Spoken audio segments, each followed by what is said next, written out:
Hi, this is Steve Hargadon. We're not wasting any time. We're at the top of the hour, and this is our closing keynote for the 2014 School Leadership Summit. We're doing something new. We have 2 half-hour keynotes. Mike Lawrence and Mike Muir are here. Welcome to both of you. So delighted to have you participating. Thanks for glad to be here. And I didn't do a good job of cueing you, but you both are glad to be here, and we're delighted to have you both here. Do you only do this when the keynotes have the same first name? Is that a requirement? You only allow I'll just say, hello, Mike. Okay, so thank you to TCAL and AXA and Wilson Consulting. TCAL especially is our founding partner and sponsor. AXA this year coming aboard to sponsor a strand. So delighted.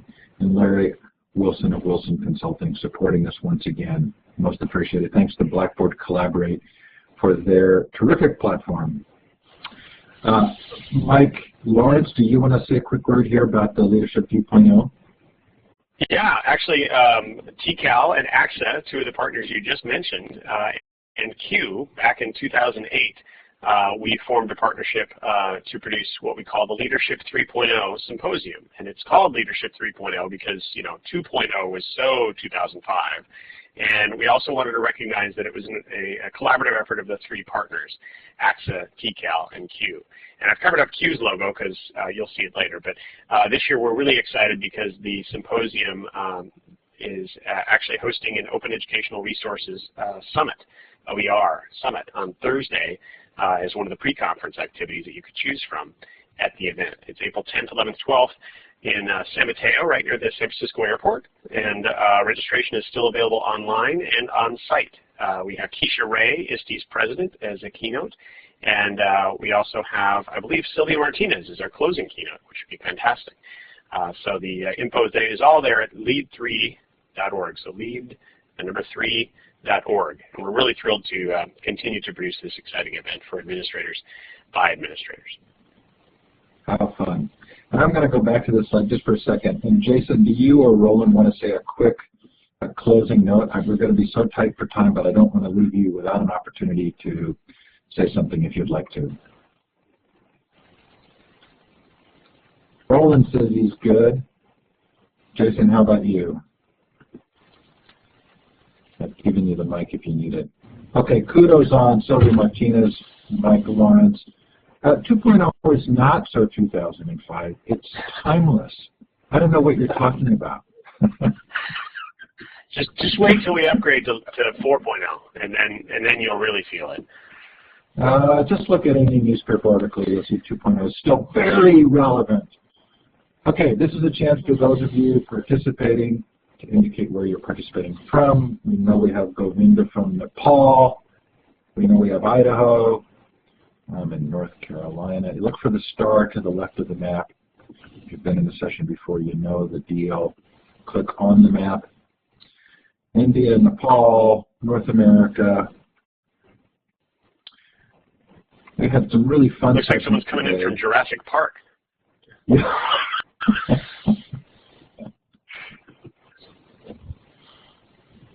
So fun to have people from all over the world. We've had Brazil in today. We've had Serbia.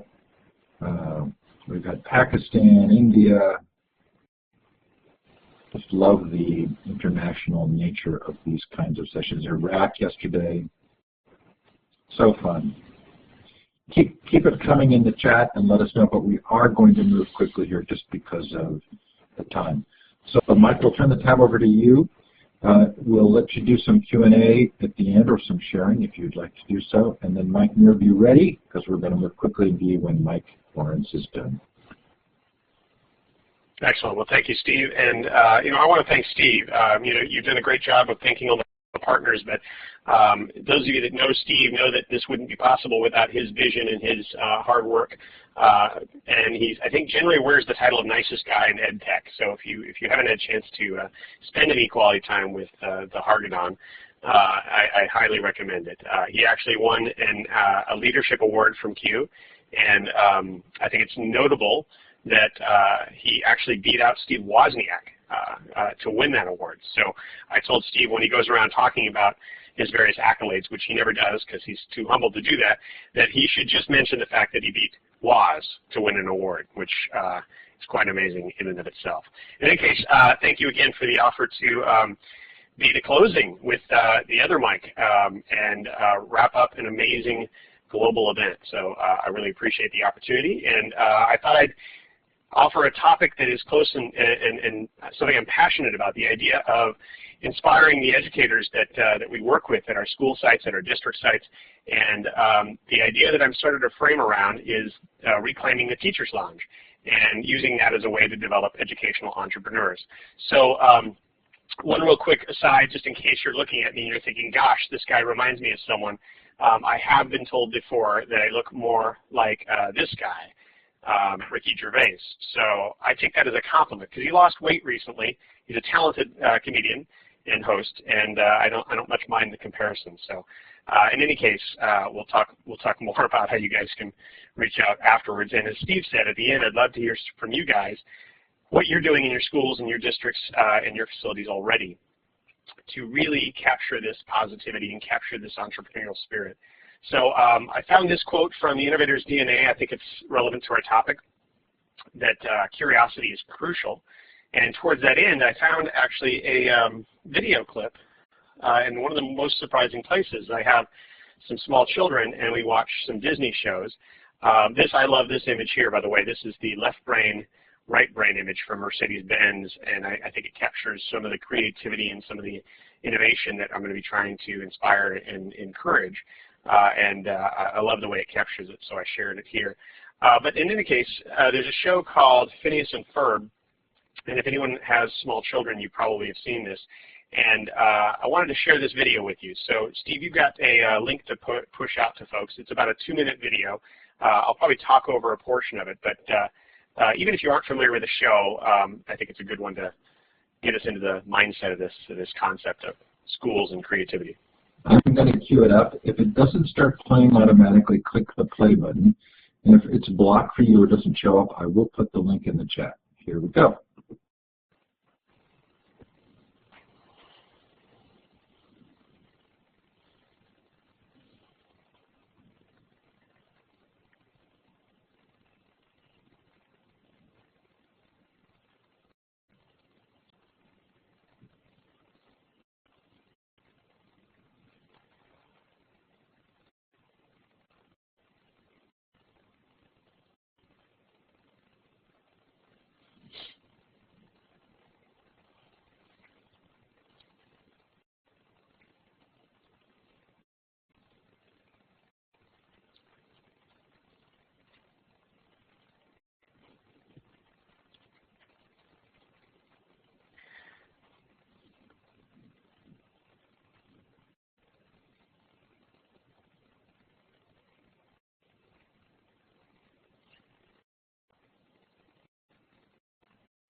Okay, so I'm understanding that you're all seeing it, and I'm just imagining it. But what you're seeing there is Phineas and Ferb, the two main characters, very creative children, have been put into a school because they were caught building things that were inappropriate for their age.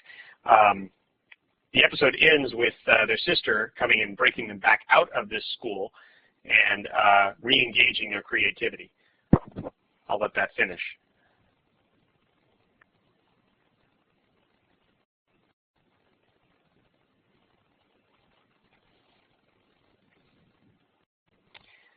Okay, so we're back. I suspect that it's now finished. So you've seen, this is just a clip that I put together from that episode, and it's talking about this reform school. It's talking about this fictional place where students were sent so that they would think inside the box, and it would essentially drum out any innovative thoughts or any creativity that they might have.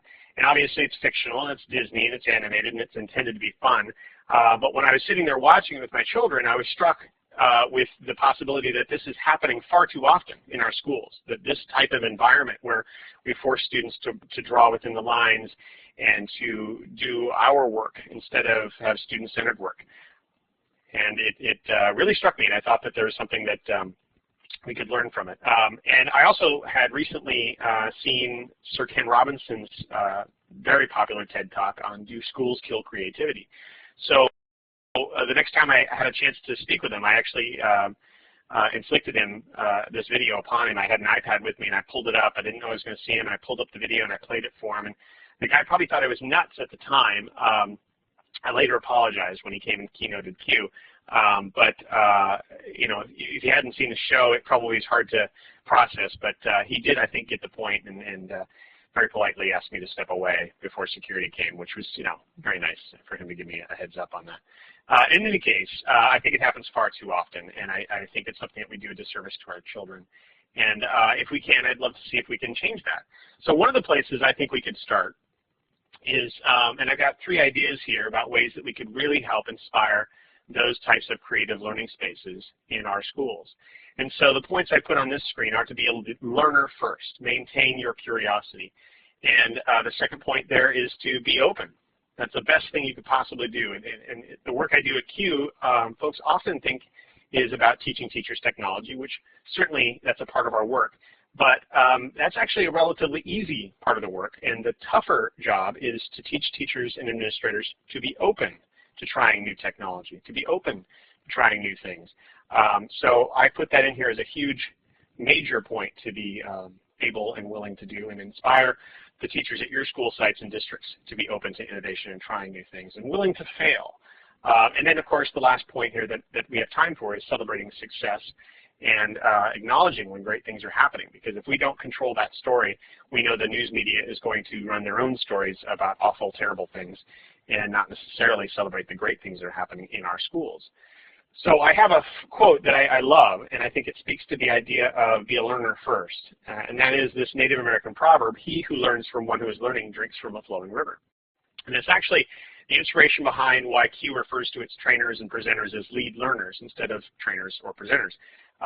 We believe that you need to be a learner first, and if you believe you've gotten to a point where you know everything you need to know, then we don't really think you're the best person to go out there and represent the organization. So that's why we refer to them as lead learners. So the question, of course, is how? How can we make this change? How can we really start moving forward and revolutionize these spaces and these learning spaces? So one of the things I clicked into fairly quickly is the Teacher's Lounge. And I pulled in a photo here. This is a Teacher's Lounge from the 20s. And it doesn't really look that much different than the Teacher's Lounge lounges that I used when I was teaching and at the schools that I visit. It does have a nice rug, which I'll say is different than what my Teacher's Lounges did. We generally didn't have a separate rug. But yes, Roland Baker. This is actually Roland Baker's lounge from his school. He just identified it correctly. Thank you, Roland. I'm glad you recognized it. The natural sunlight is nice. That's true. My lounge never had sunlight, the lounges I used, so there is that. So I'm glad I was able to recover this photo of your school's lounge. So here's the thing. When I was teaching, I used to, and when I was coordinating technology and then when I became an administrator, I told the innovators I knew, the educational innovators, the entrepreneurs, to just avoid the Teacher's Lounge. Just don't go there. Have lunch in your room with students, or skip lunch, which is awful, or just find a different time to go when no one else is there, because it's where good ideas go to die far too often. It's where you go in and you said, hey, I just got this neat thing, I went and saw it at this conference, or I found online, and I want to try it with my students, and then what inevitably happens, and I'm certain that this is, you know, common, but not always, of course, the case. I'm sure there's exceptions to this, but far too often, you walk in with that great new idea, and they say, oh, no, we tried that before. Yeah, that's not going to work. Have you thought about this? Or, you know, parents might get upset, or, hey, you know, why don't you just focus in on studying and preparing your students for the test? Why would you want to go and have your kids make a video and submit it to the California Student Media Festival? Or why would you want to have them collaborate with that class via Skype? That's just going to take away time. from your project. And I'm sure we've experienced this, right? You've all had these opportunities. So I was very fond of telling people, just stay away, just avoid it. And the longer I've worked in this space and the longer I've done this, the more I realize that that's the easy way out. That's a cop-out. And we should, as educators, reclaim this space. We've given up too much, and I think that it's time now for us to reclaim the Teachers Lounge. There's a hashtag out there. It's Reclaim the Lounge. You'll see it a little later. But I would love to hear stories, and this is what I was telling Steve at the end. If we have a couple minutes, I'd love to hear any stories from those of you that have done something like this. Reclaim that Teachers Lounge. Make it a positive space. Make it a space where you can share ideas and support each other, and know that if you come with a new idea, you're going to at least get some honest support. And yes, critical friends are an important part of that, and I'm not saying to be insincere. If it is a bad idea, then obviously, yeah, you guys need to share that. But a place where you can trust your colleagues to come with an open mind as learners and fellow explorers. And yeah, someone pointed out, Jason pointed out, Teachers Makerspace. So what else could we call it? So I came up with a couple ideas. We could call it a Spark Lounge, where you create new ideas. Or one of my favorite TV game shows, you could base it on the love connection and call it the innovation connection, right? I love Photoshop, so I just had a little fun with this. And it would be a place where teachers would connect, where they would share ideas, where you would actually be able to talk to one another. These are pictures from the second Google Teacher Academy that we produced for Google back in, I want to say it was Santa Monica in May of 2007. So I grabbed those because I thought that's a space, that's what this should be like, is those areas that Google has set up for interaction in their offices, or Pixar has spaces like this so that they can connect and bump into each other and have ideas that are spurred. PLN Lounge is a great idea. Thank you, Carmelita. So that could be the first challenge, is what do we call this new space and how do we decorate it? Scott Bedley did some interesting decoration in his Teachers Lounge in Irvine just recently as he was reclaiming his lounge. So it's a plenty of opportunities for you to reclaim this space. And maybe if you need a gripe window, maybe you decide that, okay, Tuesdays is gripe day, and that'll be sort of the old style where we can just say things and we don't necessarily have to support each other. But I still think you could probably make this work year-round in the Teachers Lounge, or whatever the new name is. And another rule I would suggest that you put in place is the yes-and rule. I don't know if any of you are familiar with improv or you've done improv, but yes-and is a founding principle of all improv. And the way it works is if you're on stage and you're doing some sort of improv routine with someone, you cannot say no. You can't shoot down an idea. That's how improv works. So you say, yeah, it's the opposite of yes, but. It's the yes, and. So if someone says, I'm going to go walk my dog in the park, you say yes, and I'll go with you. I'll walk my cat. Walk your cat? You can't walk your cat. Why can't you walk your cat? And then boom, the thing goes on and on and on. And it is a way of moving the action forward. So I think if you apply it in an educational context, it moves the learning forward. So I would encourage us to build a space, whatever you call it, in your physical Teachers Lounge and institute the yes and rule. You could even put a sign on the wall like this, yes and, or have the kids design something that really reminds folks yes and instead of yes but. So yes, reclaim learning. I love that. Thank you, Steve. And reclaim the lounge. The hashtag I chose was reclaim the lounge because I taught English and I couldn't handle the fact that we were going to say teachers without the apostrophe. So, and plus it was an extra bunch of characters. So reclaim the lounge I thought worked well instead of reclaim the Teachers Lounge. But then the next thought I had was, does it need to be a physical space?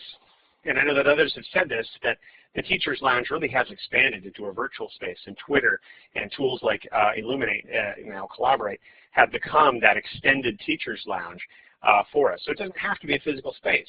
But I think it's great to start there. I think it's a great place to really move from as you move forward with this concept. So the other thought that I wanted to share along these lines is, as I mentioned, alert the media. See if you can engage local news outlets and celebrate what's happening. So once you've got your lounge in place, once you're doing these amazing things and you've got these positive ideas in this yes and environment, don't be afraid to pick up the phone and let them know. As I said earlier, if we don't tell them these great stories that are happening, they will control the story. And the stories they will choose are the ones that are going to sell clicks or eyeballs or ads, and often they're the most salacious stories and not necessarily the ones about student learning. So I would encourage you to pick up the phone, tweet it out, do what you can, be social, use social media. And on that note, there's the whole concept of a hashtag is a powerful tool to teach your teachers to use. It's useful to expand your PLN. It's a great way to get folks to track what's happening at the school or at the district or with a program or a project.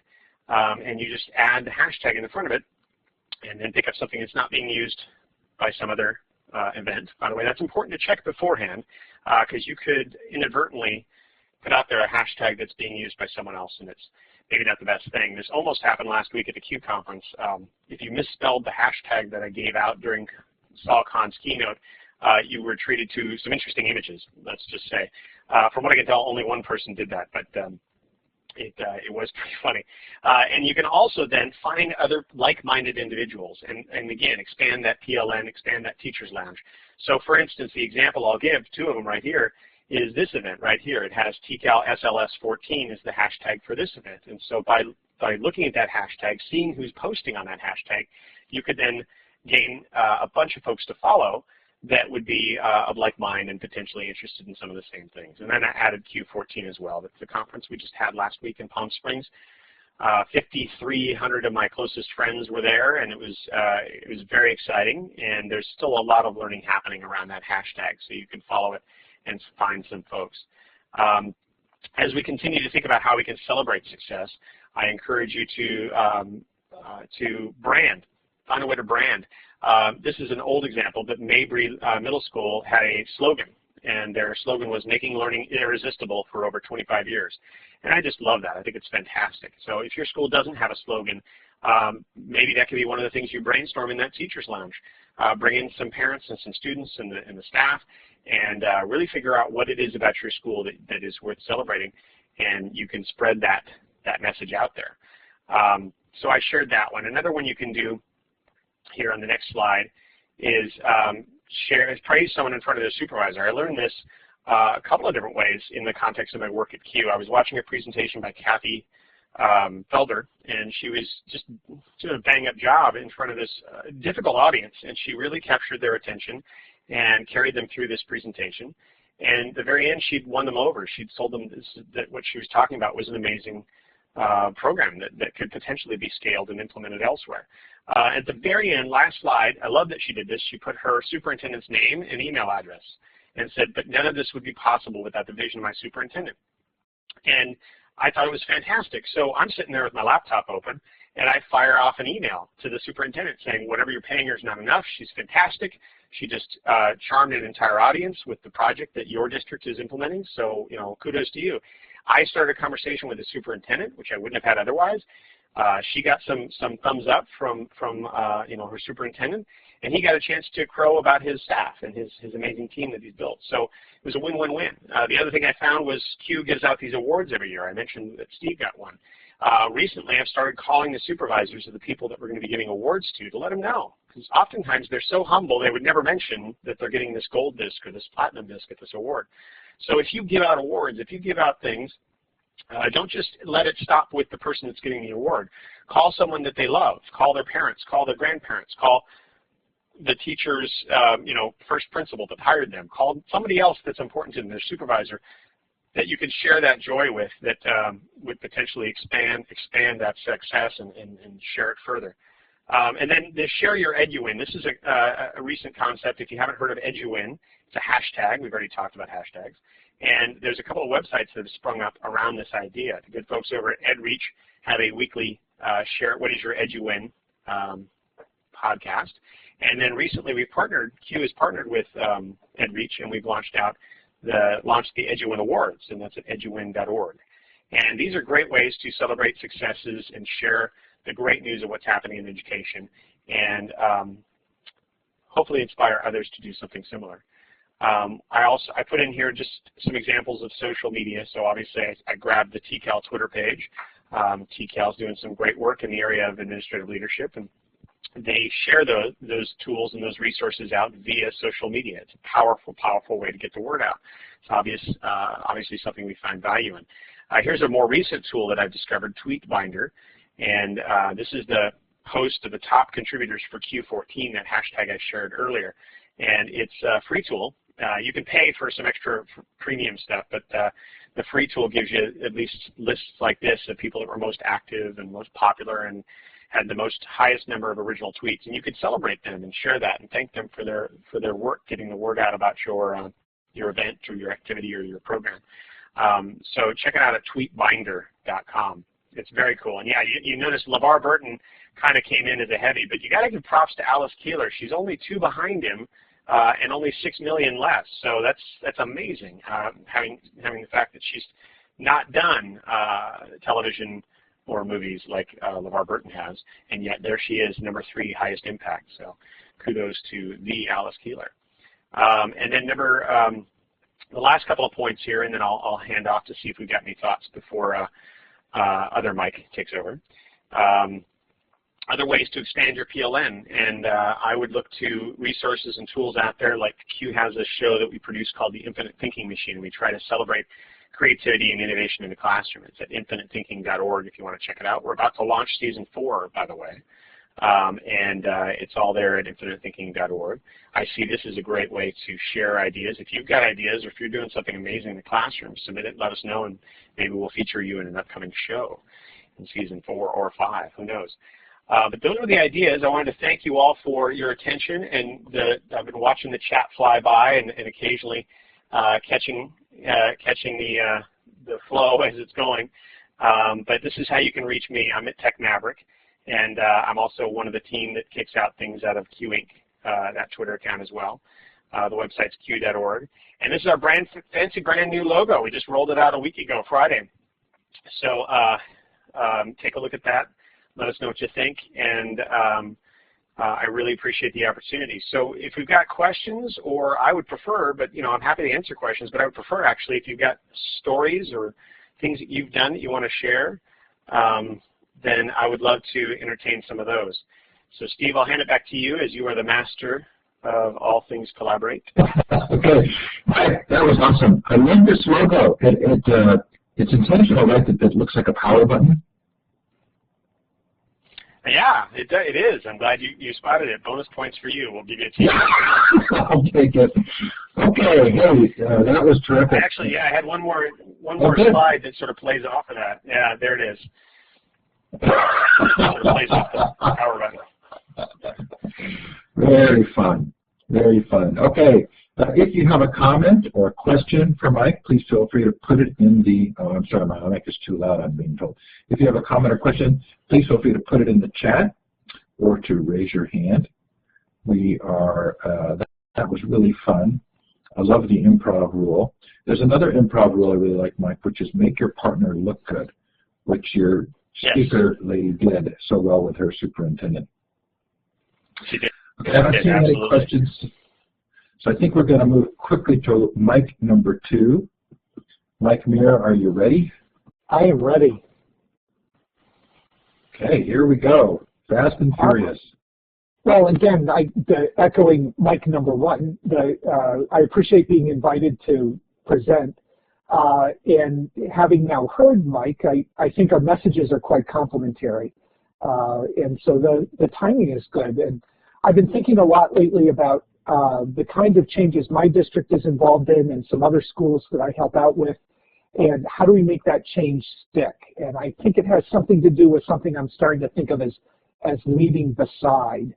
I suspect that we all have been involved with working to implement all kinds of change for many reasons. There are all these new ideas, whether it's iPads or tablets or laptops, or whether it's customized and personalized learning or middle-level concepts or project-based learning or whatever. We have these ideas that we're trying to put into place.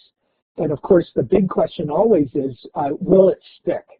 And I was at a technology conference last week with a tech integrator named Jeff, who said his principal had bought everybody iPads, but as tech integrator, he's working with the teachers, but he had a hard time helping them find a reason to use them. And I had another conversation recently with some administrators in Wyoming. They're trying to work with their middle schools to implement some middle-level concepts. And again, they're having a hard time getting some of those ideas to stick. And so let me tell you a little bit about our context that I think will help with the next piece. And I keep making the mistake of hitting the arrow on my keyboard instead of the arrow on the screen. I'm Mike Muir. I'm the Multiple Pathways Director for Auburn School Department in Auburn, Maine. I'm also involved with the Maine Center for Meaningful Engaged Learning at the University of Maine at Farmington. Auburn, in many places, would be considered a small town. We've got a population of about 2,300. We're about 45 minutes north of Portland, and an old manufacturing town on a river. We're known for our fabric and our shoes and our bricks. And we have a lively immigrant history. And for Maine and maybe for some other rural areas, our district is considered large with about 3,600 students. Of course, I've worked with individual schools that have that many kids in other cities. We've got 6 elementary schools and essentially 1 middle school and 1 high school. I think maybe we've had an opportunity to become a little bit of an expert on this idea about making change stick. And I don't know if you've heard the definition, but the definition I'm familiar with is an expert is someone who's made all possible mistakes. And so I think maybe that qualifies us. Auburn was one of the early schools, the exploration sites in the Maine Learning Technology Initiative. We're in our 13th year. We're still the only one-to-one Learning with Technology initiative statewide in the country. We also were the first district to have a one-to-one iPad initiative in kindergarten. That was 3 years ago. We're now one-to-one iPads K through 2, and we're going to add 3rd grade next year. And we've also gotten very active in customized learning. We were a founding member of the Maine cohort for customized learning that represents about 40% of the students in Maine. We work closely with Bea McGarvey, who co-authored Inevitable. But essentially, we're working to recognize that people learn in different time frames and in different ways. And how do we change school structures to support that work?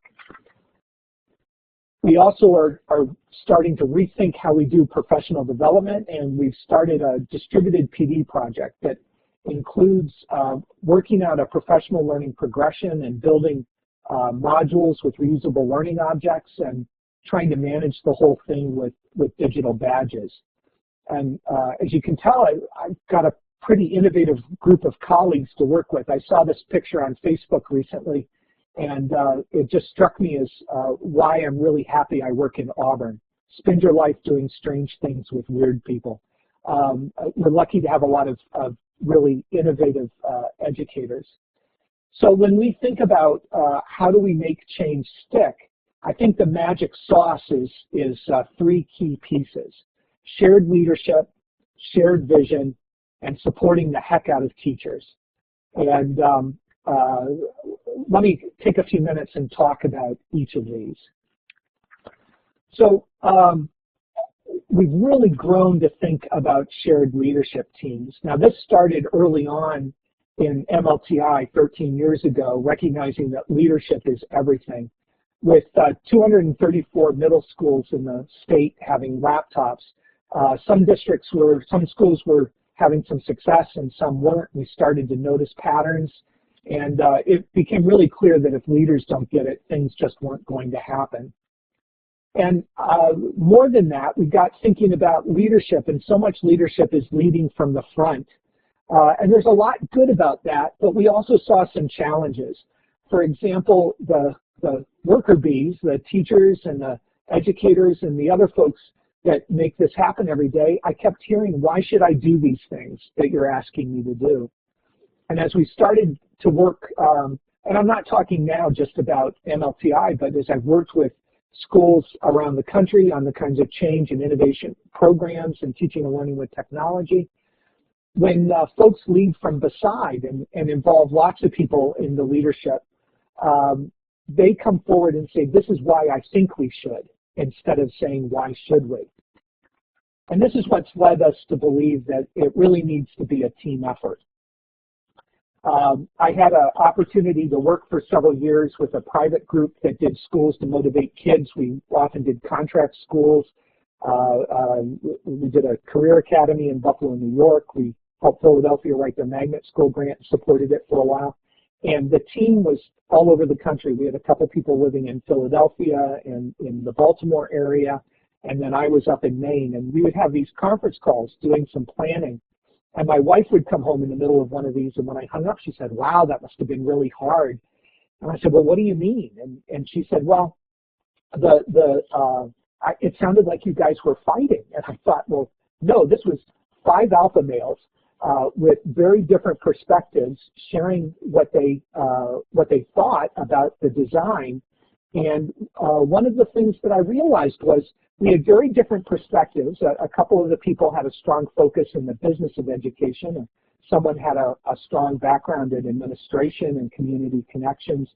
My background was professional development and building teacher capacity and pedagogy. And what sounded like fighting was sharing these perspectives. And I think what was different than other contexts where I've seen people be passionate is we were listening to each other. And we always ended up building something that was stronger and bigger and better than if just one of us had designed it. And so I've applied that since coming to Auburn. And whenever we start a project, one of the very first things we do is put together a design team.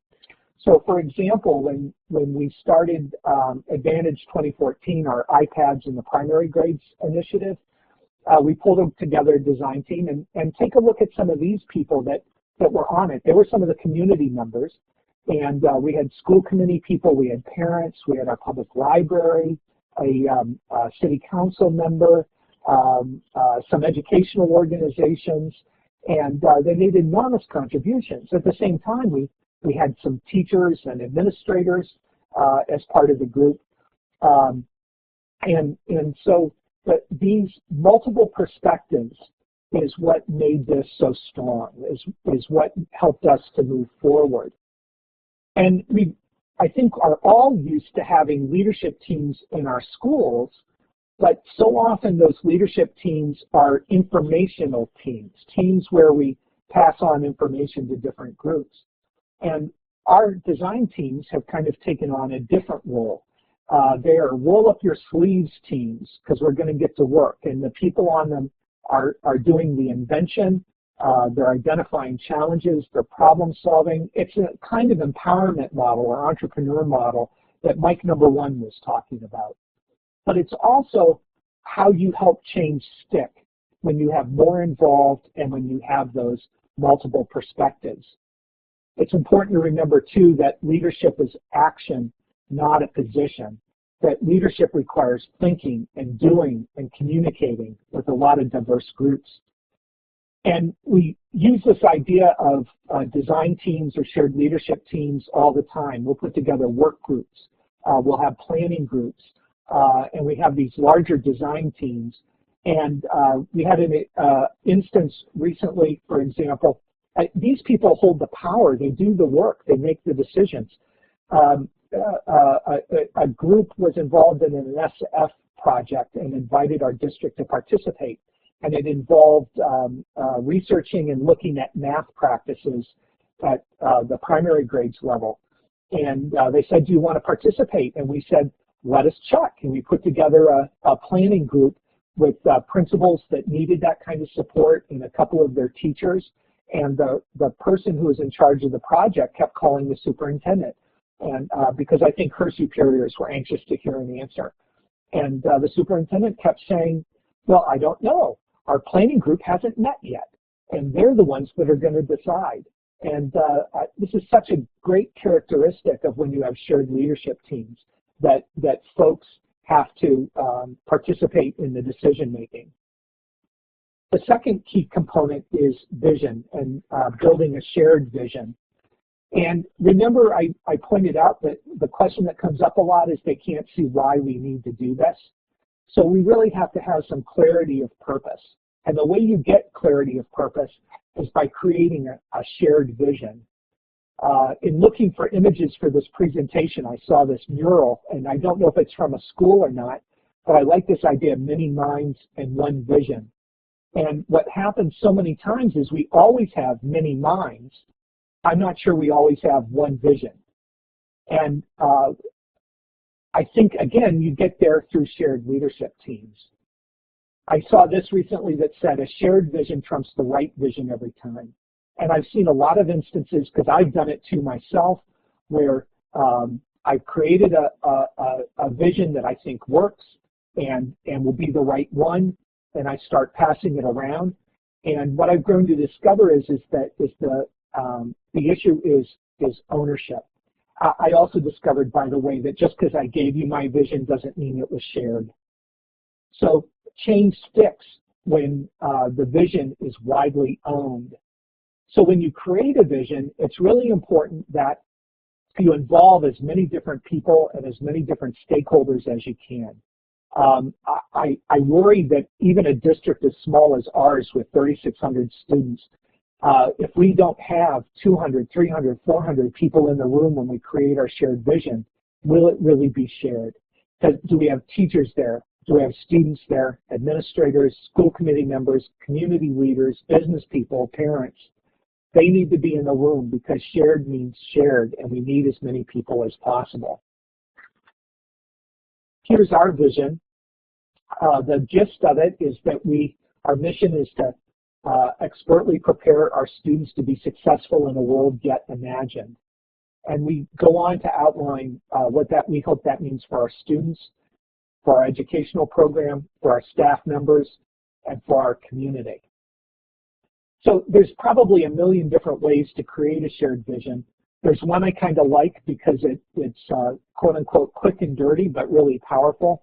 If you can get that large contingent of people in one room, the way it starts is by asking them to think of a young person that they really care about, and think about their preferred future. Think of a time when a couple of years after they're out of high school, after they've had time to go to college or get some training or be in the military, and think about where will they be at that time. Where will they live? Where will they work? And where will they learn? And every once in a while you get a Yahoo that will shout out a greeter at Walmart, one of our big department stores. And you just ask them, really, is that what you want for a student that you really care about? And once you outline the idea of where would you like them to be able to live, work, and learn, it's time now to think about how do we get there. An interesting thing about the process I've seen used is it doesn't say, so what do schools need to do to help them get there? Because often we fall back on the old stuff we've always done, whether it really will help them or not. Instead, the question is, what does the student need to do to be able to achieve that preferred future? And that really gets at what does the student need to think about, what do they need to learn, what skills do they need to develop. And that's followed up with then what do teachers need to do to help the students do those things. And that can be followed up by then what does the tech lead need to do, what do the building principals need to do, what does the community need to do.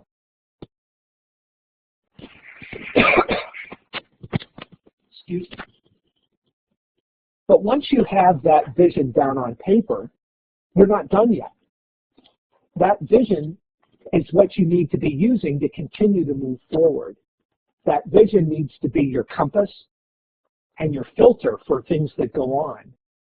If you want to continue to make your change stick, you need to continue to revisit that vision and look at it. For us right now, we're in the middle of budget season, and our superintendent is great. I'm coming back to the vision for every single decision. How does this help us move closer to our vision? That's our primary filter for whether things are able to stay in the budget or not, what programs do we continue, and what do we prioritize. And I think about initiatives like customized learning or technology integration. And without a vision for learning, how do we know what we need the initiative for? I wonder, is there no shared vision? And I wonder about initiatives that have been in the news lately, like Los Angeles and their issue with kids using iPads differently than they anticipated, Miami-Dade, North Carolina. And in all fairness, about all I know about any of these is what I've read in the paper. And so I'm fully aware that I don't have a lot of information or the whole story. But when I look at these, I wonder, do you have a vision for learning? And if you did, would you have not had these challenges? Or I worry when I think about the little bit I know from the paper about Los Angeles, is your vision for learning with technology electronic worksheets? And is that vision really strong enough? So I think the vision is a really important piece to making your change stick. The third piece for making your change stick is supporting teachers. And I think so many of the changes that we're making now are things that our teachers have never had an opportunity to experience themselves as learners. And my friend Gary Steger often says, if teachers haven't experienced this themselves, then we have a moral obligation to support the heck out of them. And I think that's a good mantra to follow. Of course, I'm not sure this is the kind of support we're looking for, although it does seem to be teachers' support, doesn't it? But we can help make changes stick when we build capacity in others and we help remove barriers, and that's the kind of support we want. Well, I've thought a lot lately about the evolving face of professional development and how it's changed when we're trying to implement things that are new to teachers. And so I'm thinking about things like how we can't deliver complex initiatives all at once. And we have to start thinking about breaking things down into pieces and components and steps. One of the things that we did right away was for our technology initiative is start thinking about what are our curriculum buckets, our professional learning buckets around teaching and learning with iPads. And so when we think about our teachers and all the things we want them to know, we kind of are right now thinking about 10 key things. 3 of them are kind of more personal, and the remaining ones are kind of more pedagogical. The personal ones are things like personal use. Can you use your device yourself? Classroom management is like, can you keep kids on task while they have these devices? And management is things like, can you sync them and keep them updated? The pedagogical ones are things like technology for helping to build foundational knowledge or putting knowledge to work, technology for learning progress management, keeping track of what kids are learning, technology for personalizing learning, helping to meet the individual needs of students, technology for supporting independent learning. To what degree do kids have the supports they need that they can keep going with and just have interventions from the teacher when necessary, technology for assessment, and technology for building a homeschool connection. I want you to notice too that at least in our district, we're starting to think less and less about the tools and more about what you can do with them. And that's why our curriculum buckets here are more focused on some of those pedagogical pieces. So as we think about those, we can think about if we're not going to do it all at once, what would be our phases for technology integration? And we've kind of drafted out what would be the steps as a teacher kind of moves through an awareness phase, into a classroom culture phase, to an instructional design phase, and to a richer instructional implementation phase. So one of the things I want you to notice about this professional learning continuum is, or about the phases, is that it really is a professional learning continuum. And that allows us to not just work with teachers on customizing the learning for students, but it allows us to customize the professional learning for our teachers. For example, a teacher doesn't really move from one phase to the next until they've demonstrated a certain level of proficiency on the phase that they're in now. So within this idea of an evolving face of professional development, we go back to kind of the traditional thing is to have a workshop, and when the teachers leave the workshop, they're ready to go do the things that you've trained them in. We've started to think of it as kind of a compliance model, in that we were saying, if you just do these 6 things, and I'll show you how, you'll do just fine. And the work we're doing now is a lot more complex than that. It's a big paradigm shift for teachers. And what we need is more of an empowerment model, more of that entrepreneurial model. So how are we thinking about professional development and support differently then than just kind of the straight face-to-face whole group workshops? Well, we still have those face-to-face whole group workshops, but we've come to think of them as same page sessions. How do we get everyone on the same page? It's an initial thing. It's a launch to a new idea that we're introducing teachers to. The real learning happens when they go back to their classrooms and they do lesson invention and tryouts, and we work with them on thinking about continuous improvement. I think about kindergarten teachers who think about play, debrief, replay. How'd that go? How can I do it better next time? And having a chance at it. Hand in hand with that are classroom follow-up visits and our coaching and our feedback. We've even in our district, we're starting to think of our technology coaches, literacy coaches, learning coaches, all as just pedagogical coaches. They might have different areas of expertise, but we're going to do some cross-training so that they can learn strategies from each other. But their job is to be in classrooms working with teachers, giving them formative feedback so that they can keep moving forward with their work. Another key piece of how we're thinking about PD differently is face-to-face time for teachers, so they can share ideas, so they can talk about successes they're having, so they can talk about challenges they're having and find out if others have figured out ways to do it. And teachers still need a lot of new support and how-to information, and we're trying to make those available with on-demand modules, both with people and with reusable learning objects. And a lot of that stuff, we're looking at digital badges as a way to help monitor what teachers know and can do. And the last piece of what we're thinking about for the new face of professional development is how do we help teachers answer that question, but what does it look like? They often kind of understand intellectually what a new idea is, but they don't know what it would look like in the classroom. So we're starting to think about platforms to show examples and models and to share ideas so people can look those over. Excuse me, I apologize. So we've kind of been through the three pieces of the magic sauce, shared leadership teams, shared vision, and supporting the heck out of teachers. And there's a lot of changes ahead, and in fact, we really need to move from where we are. All you need to do is look at how much modern classrooms look like old classrooms to know we're really overdue, and to think about our kids and how different they are and their learning tools are from those kinds of classrooms. And I really worry that we risk becoming irrelevant if we don't move from where we are. In so many ways, kids already own the kind of learning that we're trying to create for them with the changes we're making. And especially I do a lot of work around technology, and so many schools ask the question, how is technology changing schools? And I'm not sure that's a productive question to ask. I think the real question is, how is technology changing learning, especially outside of school? And the follow-up question is, how will schools respond to that? We have to think about how we're going to respond to the changes that are outside of our buildings. We're at a point now where we're going to have to choose what lane we want to be in.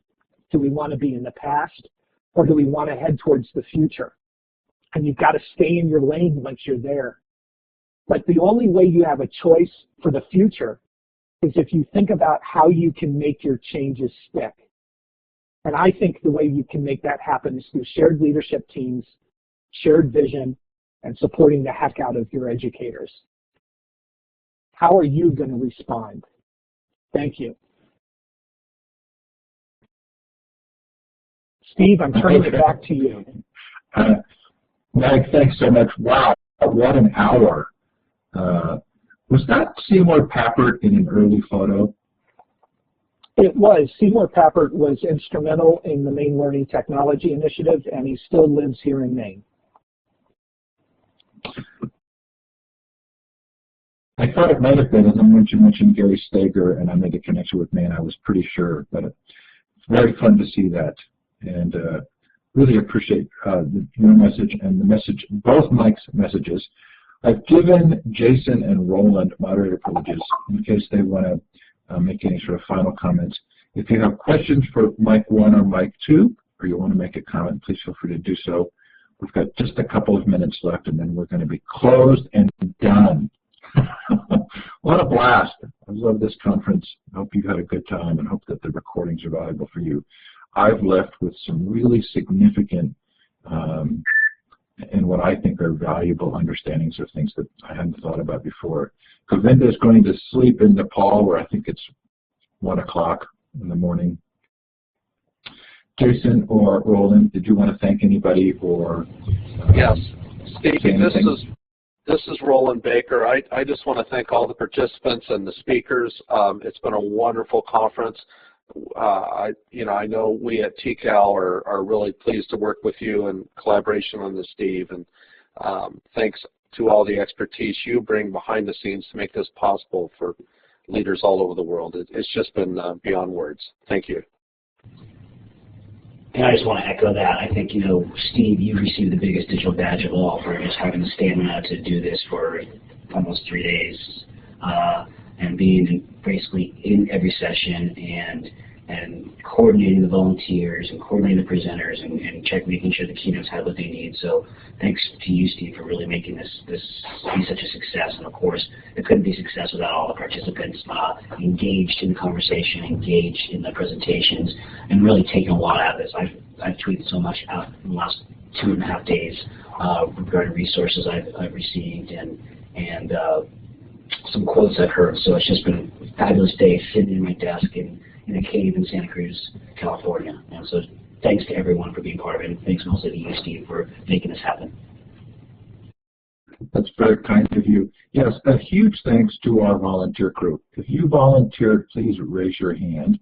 It's the third icon over in the participant window. If you click on that, you can let others know. The volunteers make these events, and it's just the commitment and the interest and the patience. It's just a wonderful thing to watch and be a part of. So thanks to you if you have been volunteering. Peggy, of course, a huge volunteer in many ways across so many projects. And there were many others who really made such a difference. Okay, I think we close. So I'm going to bang the gavel. This is the finish of the 2014 School Leadership Summit. We're so grateful to have been a part of it with you. Thank you for attending. Thank you for speaking. The 2 mics, you did a brilliant job of wrapping things up. Left us with some really thoughtful and inspiring messages. Most appreciated. Okay, well, Ibrahim, thank you. Thanks, everybody. I hope you have a great day or night, and we'll look forward to it next time. Same bad time, same bad channel. We'll do it again. Take care. Bye now.